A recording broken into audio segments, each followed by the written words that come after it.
That's the date. What day is it? That was the week that was. It's Friday. Are we live, Keith? We are. We are live, October the 2nd. We're giving you some respite from the hysteria around Trump, some real news this week on That Was the Week That Was. You lead, Keith, with your top of the week, ChinAmerica, this weird relationship, this symbiotic love-hate relationship between America and China, not so much on a cultural level, but in economic and tech terms. So what's your analysis of this deeply problematic and yet essential relationship between China and America? Well, so the reason I lead with it is because CNBC did this amazing article last week. It was 5 charts that show how much the US and the Chinese economies depend on each other. So this was not coming from any kind of biased source. It was coming from CNBC. And if you look at what they showed, let me just change the screen and let's go full graphics here. Starting with this chart, this is gross domestic product of the world in 2018 and 2019. And it's measured in something called producer pricing parity, which means it's roughly comparing apples to apples. China, when measured this way, is by far and away the largest economy in the world now. And its distance from the US is accelerating. If you measure it in just absolute dollars, the US is still first. Let me take off that lower third caption, you'll be able to see it better. US is still first. It's got the biggest absolute amount of dollars in GDP, and China is second. But when you zoom out to the trend, the orange line here is China as a percentage of world GDP, and the blue line is America, just measured in absolute dollars. So clearly, at some point quite soon, China is even going to be bigger than America measured in absolute dollars. Well, what CNBC do is then they show these 2 graphs. The first is that, this is the first half of 2020. China's trade surplus with America was $142 billion. And America's service surplus with China was only $11 billion.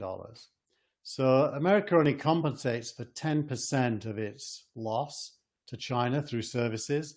So you can see the rate of change is absolutely massive. Let me just put you back on. For our audience, Keith, for venture capitalists, for tech investors and entrepreneurs, what does this all mean? It means that the anti-China TikTok stance is completely the opposite of America's strategic self-interest. What America should be doing, going back to the Nixon era, America should be embracing the economy, which is going to be the largest in the world soon, for the purposes of A, slowing it down, and B, selling to it. And if it doesn't do that, it can only be the victim of this process instead of managing it. It reminds me of when the UK embraced the US, not out of love actually, but out of a desire to control change. And if you disengage from change, you don't control it anymore. I get this, but this is something that comes up every week almost, and this is an area I think we disagree on. You're very idealistic about this globalist future. You're almost dogmatic in your refusal to accept the reality of the world, and that reality is nationalism, whether you like it or not, whether or not it's in America's interest. I mean, we know where Trump stands on this, but even Biden now is sort of ambivalent about free trade. So this idea of suddenly American politicians embracing China and Chinese industry and Chinese trade is simply not going to happen. Actually, we're more aligned than you realize. I agree with you that the dominant trend in the world is nationalism. And I agree with you that the dominant instinct is to fight and not to cooperate. So when I talk about globalism, It's a preferred future, not a likely future.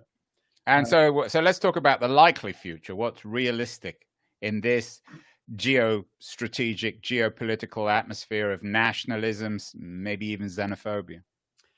It's interesting. I've been watching this Netflix show called Babylon Berlin. I don't know if you've seen it. I've heard of it. Yeah, I wanted to watch it. There's about 100 series. It seems a bit long for me. Well, it's set in 1929, and 1929 was right in the middle of that period where global businesses started to be compelled to become national.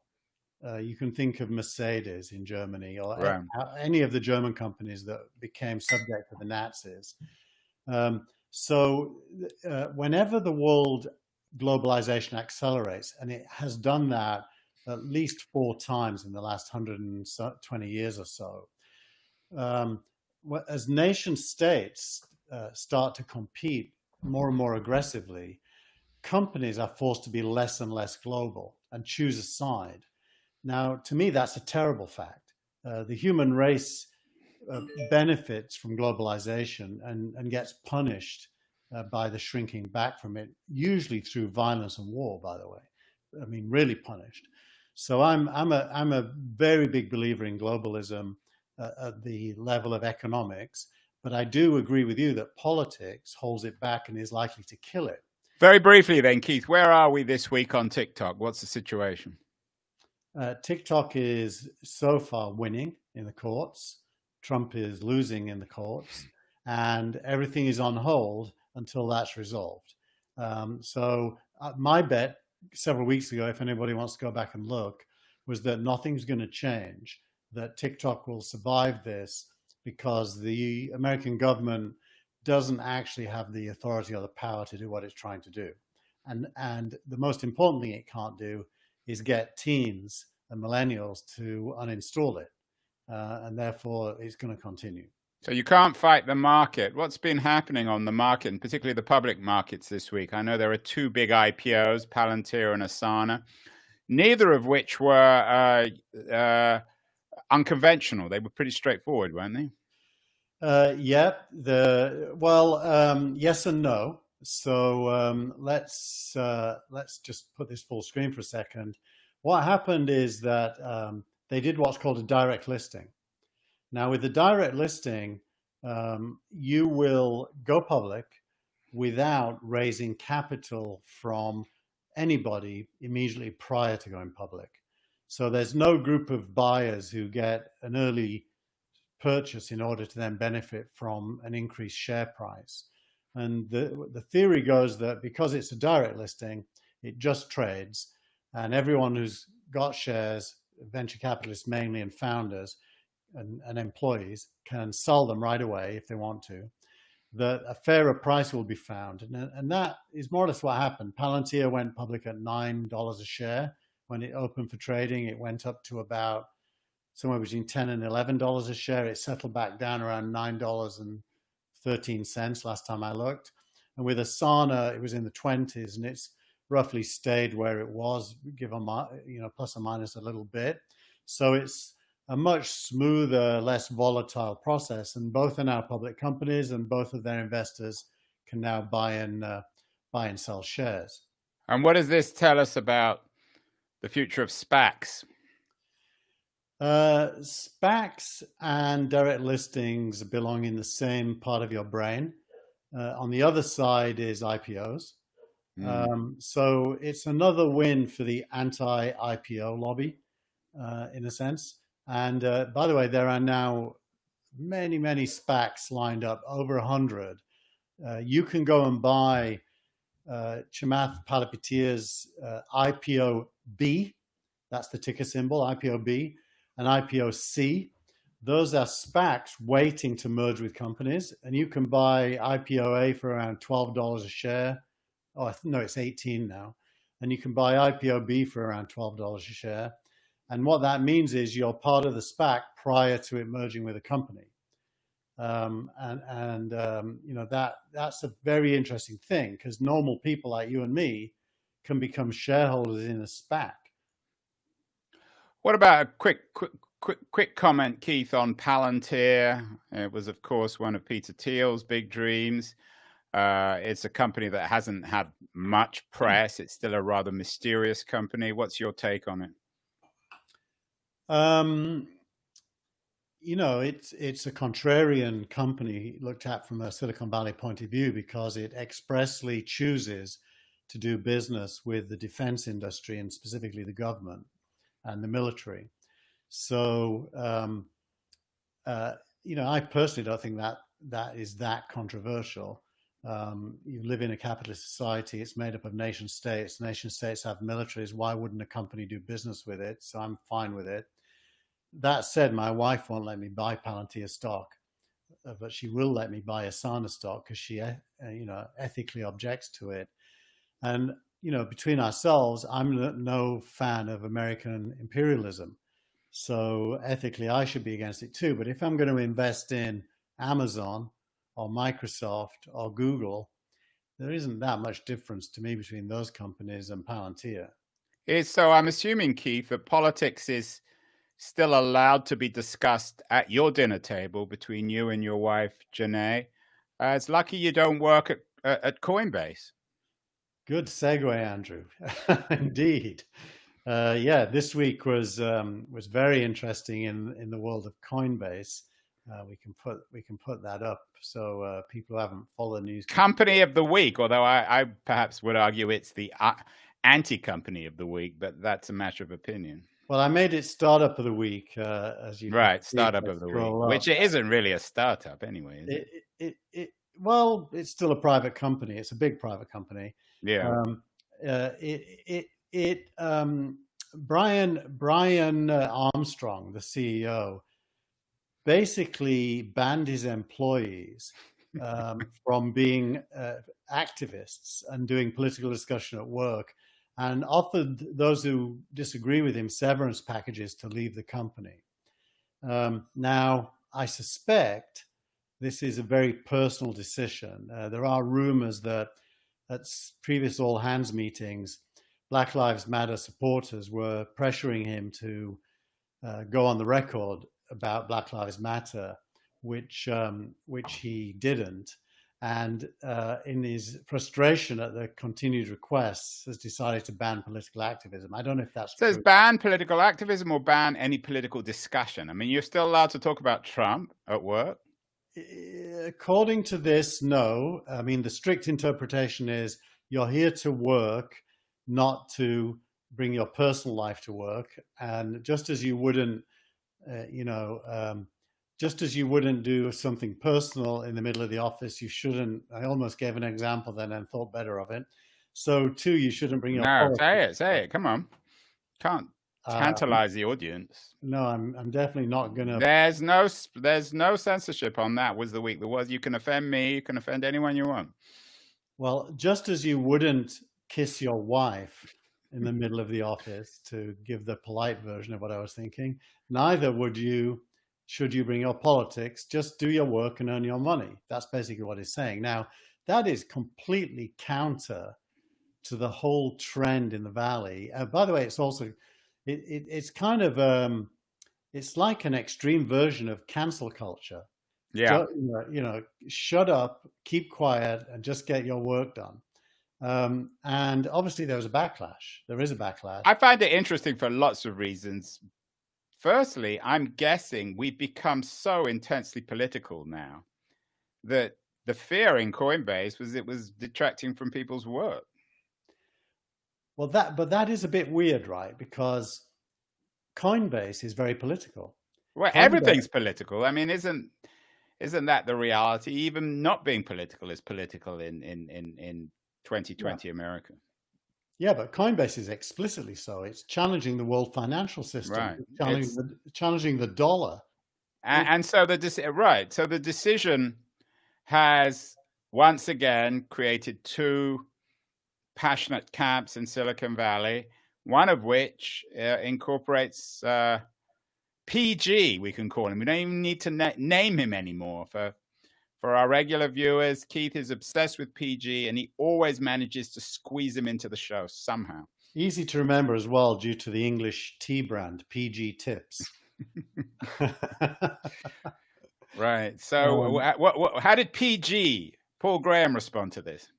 He came out on the side of the CEO, Brian Armstrong, which is bizarre because Paul Graham has been leading the opposition to cancel culture on Twitter, at least. But that shows that all principles are really out the window. Paul just doesn't like talking about these political issues. So for him, it's a good thing.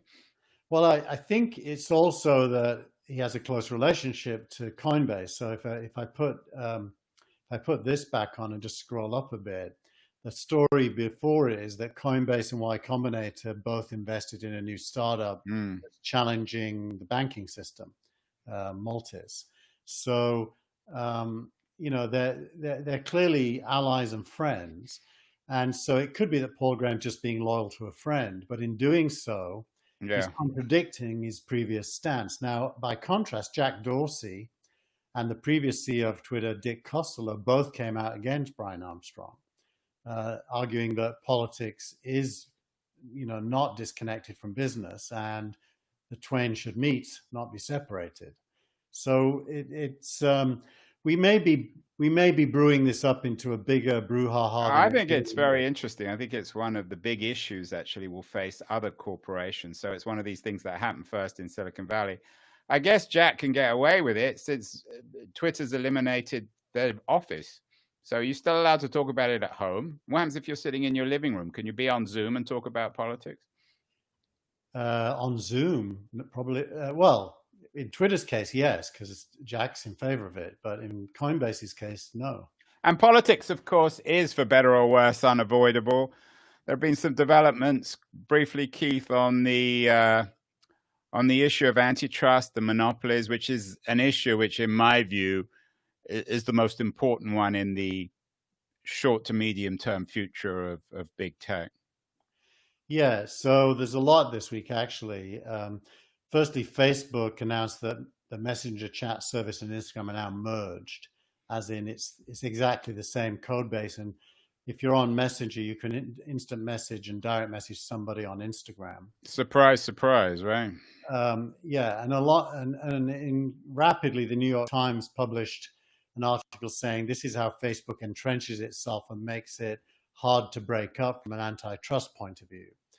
I added a video, actually 6-year-old video from Peter Thiel, which is a class he gave at Stanford titled "Competition is for Losers," where he explains why wanting to become a monopoly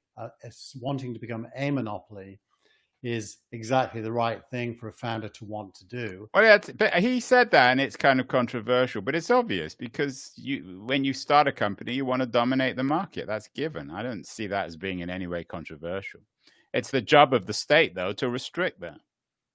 It's the job of the state to restrict their abuse of their success. Right. I agree. I meant it in those terms. Yes. And so the key burden of proof in a democracy is there abuse going on? Some of the things that Facebook is asked to do don't really constitute abuse. I watched the social, what's that Netflix movie? Social, it's the polemic against Facebook by ex-Facebook employees. Social something. I don't know. I'll find it in a minute.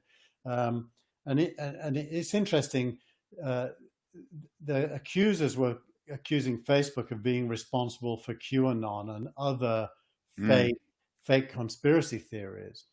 But the way I watched this documentary, it itself was a conspiracy theory. Yeah, but that's another subject, Keith. That's got nothing to do with antitrust. I mean, Facebook can promote QAnon without being a monopoly, or whether or those are two different issues. Two different things. Briefly, I don't know if you have any links to it on this, but there's been some controversy because Biden has appointed a senior ex-Facebook person to his team.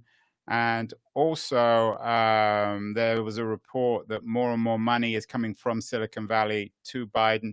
In the event, touch wood, please God, of a Biden presidency, do you expect the antitrust lobby or the antitrust momentum in DC to slow down or increase? Definitely increase. I think the Silicon Valley versus democracy versus antitrust debate will be stepped up several notches. And I actually expect Silicon Valley to win because I think the substance of the accusations is wafer thin. But I think it will be very politicized for the first couple of years.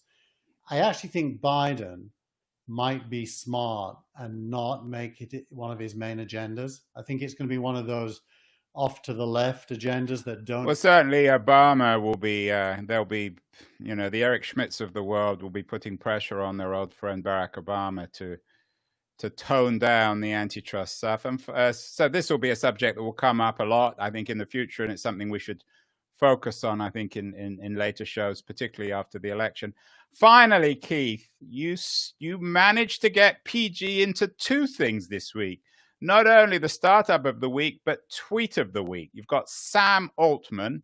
What is Sam tweeting about this week? So actually, this touched my heart, Andrew. It touched. You have a heart, Keith? It touched my heart. Sam Altman tweeted, "A lot of people want to replicate Y Combinator in some other industry or some other place." And he then wrote a piece in which he says, in general, people assume that it can be replicated. However, the entire secret to YC getting going was PG and Jessica, who is his partner. There was no other magic trick. And so he's giving credit where I believe credit is due to the role of the individual in history, Andrew. Which is, and once again, it's the old cliche: you don't invest in tech or ideas, you invest in people. Yeah, it's to be a little bit controversial here. It's Vladimir Ilyich Lenin. People make history, but not in conditions of their own choosing. And Paul Graham and Jessica did make history. They had an idea, they embarked on it, they were persistent from small beginnings and built it into the monolith it is today in Silicon Valley, with more than 250 companies every batch going through their program. I'm a critic of the program, but I'm a massive admirer of what they achieved through building it. And are you also a massive admirer of Sam Altman? I don't know Sam. He seems like a nice enough guy between you and me. I will just let me admit, I thought I probably didn't like him. And I thought I didn't like Peter Thiel. But when I watched the video this week of Peter Thiel, he was introduced by Sam Altman. Yeah. It blew me away how good it was. And I clearly was mistaken in my Well, there's view. no, I mean, whatever you think of Thiel, he's clearly very smart. Yeah, but there's no doubt about I thought that. he was smart, but not likable, probably due to his Trump affiliations. But he was amazing, and I couldn't help but like him when I listened to it. Well, I'm not sure I can do this show anymore, Keith. If you like, if you like Peter Thiel, and next week you'll be telling me that you like Donald Trump. That was the week that was for October. We're on Friday, October the 2nd. October the 9th will be an equally important week, and I look forward to talking to you then, Keith. Thank you.